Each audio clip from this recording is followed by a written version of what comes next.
Alors ici, il faut regarder en haut, en bas, par terre, faire attention où on marche, il y a moyen de se faire des crosse-pieds.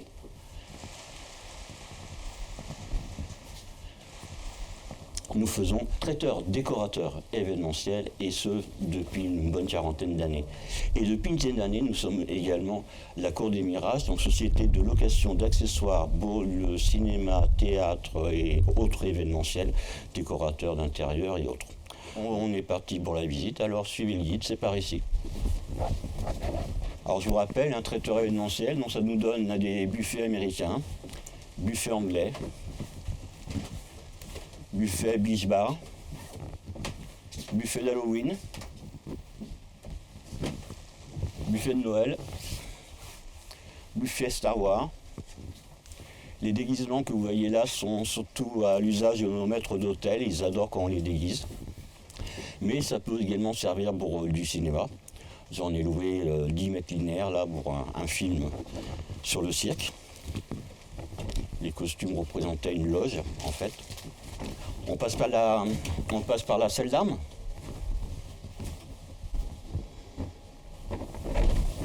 Qui dit ERP du public dit donc une salle d'armes où on range tout ce qui peut être dangereux et également tout ce qui peut être fragile, tout ce qui peut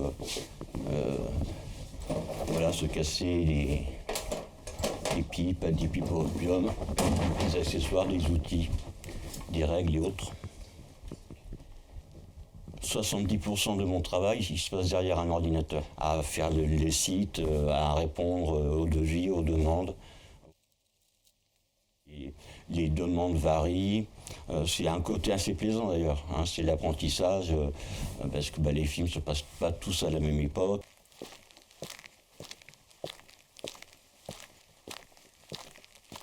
Mon père, il allait tous les dimanches, tous les lundis au puces. Des fois aussi, il y a des retours de films. Certains objets sont achetés pour le film, à la fin du film, ça permet de les racheter moins cher, entre guillemets. Mais là, on a un problème de place maintenant qu'on peut commencer à voir. Les étagères sont pleines. Donc en fait, on prend de moins en moins d'objets supplémentaires, quoi. Voilà. Donc ici, c'est la salle où il y a, on va dire, tout ce qui est un peu fragile. Voilà, là vous avez tout ce qui est appareil photo, machine à écrire. Des arts de la table, on en a à volonté, partout dans l'entrepôt. Il y a de l'entretien, il y a de la réparation, de temps en temps. Mais bon, quand une vieille charrette, elle est cassée, des fois c'est pas forcément réparable, quoi. Ça dépend de ce qui casse dessus. Sur demande de nos clients, nous sommes aussi à la vente dorénavant maintenant. Et ce depuis 3-4 mois. Ce qui veut dire que tous les objets ont aussi un prix de vente. Et là, ça m'arrive maintenant que ça commence à se faire savoir que je suis aussi à la vente.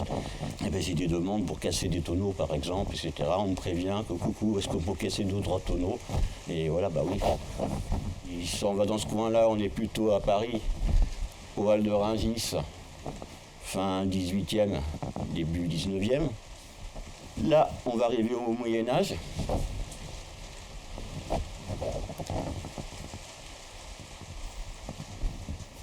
Ici, ça cadre aussi avec le Moyen-Âge, c'est tous les contenants, tout ce qui va être tonneaux, les dames Jeanne, les barils de rhum ou de poudre selon ce que vous souhaitez. On commence, on va dire, au Moyen-Âge et on termine dans les années 70. On ne fait pas de contemporain. En fait, on n'a pas assez de place et aucun intérêt au niveau de la décoration. Je vous emmène dans un saloon de cow-boy.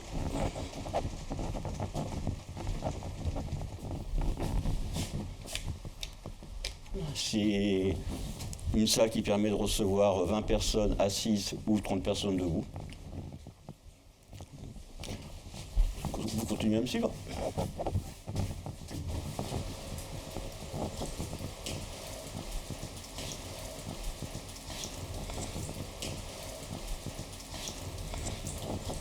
Il y a cette charrette là. Dans un film où il y a Belmondo et Lelouch, qui tourne, alors tout début, ils n'avaient pas de sous.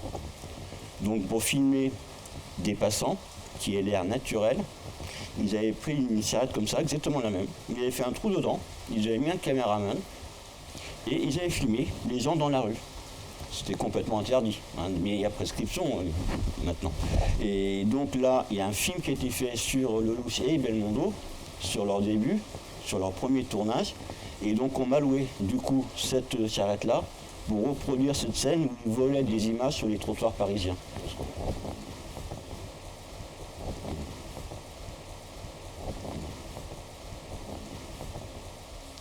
Bah, c'est sûr que moi je vieillis, hein, donc il va bien falloir qu'un jour je m'arrête. Et à ce moment-là, bah, je pense que ce sera un plaisir pour moi de trouver quelqu'un qui sera passionné et qui reprendra la suite de la société.